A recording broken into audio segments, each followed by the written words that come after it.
কাজ করব না ইনশাআল্লাহ। তাহাজ্জুদের সময় একটি ভুল করলে আপনার জীবন শেষ হয়ে যাবে, আপনার জীবনে কোনোদিন উন্নতি হবে না, আপনি আপনার লাইফে কখনো সাকসেসফুল ম্যান হতে পারবেন না।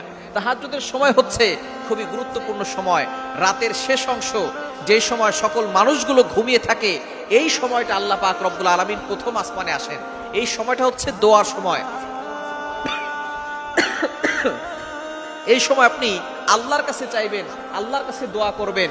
দুঃখজনক হলেও সত্য, আমরা অনেক যুবক ইয়াং পিপলরা আমরা আছি যারা এই সময় পর্যন্ত ফোন ব্যবহার করতে থাকি। তাহাজ্জুদের সময় মুয়াজ্জিন 5 বেলা ডাকে, হাইয়া আলাস সালাহ, হাইয়া আলাল ফালাহ, কাম টু দ্য সাকসেস, সফলতার দিকে আসো, কল্যাণের দিকে আসো। কিন্তু একটা সময় এমন আছে যেই সময় আল্লাহ তাআলা নিজে প্রথম আসমানে এসে বান্দাদেরকে ডাকতে থাকেন, আলা মিন মুস্তাগফিরিন ফাস্তাগফিরালা, কে আছো গুনাহ করে ফেলেছো, আমি আল্লাহর কাছে ক্ষমা প্রার্থনা করো, আমি আল্লাহ গুনাহ ক্ষমা করে দিব। কে আছো অভাবে পড়ে গেছো, আমি আল্লাহকে বলো, আমি আল্লাহ অভাব দূর করে দিব। কে আছো বিপদে পড়ে গেছো, আমি আল্লাহর কাছে বলো, আমি আল্লাহ বিপদ দূর করে দিব। এই সময় আল্লাহ তাআলা নিজে প্রথম আসমানে এসে বান্দাদেরকে ডাকেন, বুখারী শরীফের সহিহ হাদিস। আর এই সময় যদি আপনি একটা ভুল কাজ করেন, সেটা হচ্ছে গুনাহ করা, চোখের গুনাহ হোক, হারাম কাজ হোক, অন্যায় কাজ হোক, যে কোনো ধরনের গুনাহ যদি আপনি করেন, তাহলে মনে করবেন আপনি আল্লাহর নজর থেকে দূরে সরে গেছেন।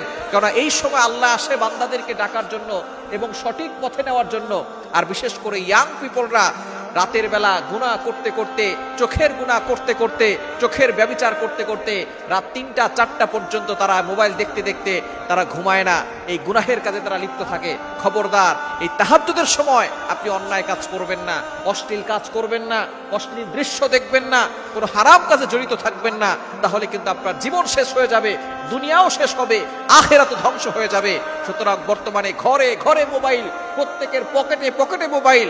এই মোবাইল এসে যুব সমাজকে ধ্বংস করে দিচ্ছে। ইয়াং পিপলরা কপালে চুমু দিয়ে বলি, খবরদার, এই গুনাহের কাজ তাহাজ্জুদের সময় কখনো করবেন না। মোবাইল, আপনি মোবাইলটাকে মুসলমান বানাবেন, মোবাইল চোখের গুনাহ থেকে আপনি বাঁচবেন। যারা চোখের গুনাহ থেকে বাঁচে না, তারা কিন্তু আস্তে আস্তে ঈমান থেকে দূরে সরে যায়, তারা নামাজ থেকে দূরে সরে যায়।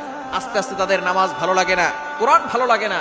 এজন্য আসুন আজকে প্রতিজ্ঞা করি, তাহাজ্জুদের সময় আমরা এই গুনাহ থেকে বাঁচবো এবং অন্যান্য সময়ও আমরা গুনাহ।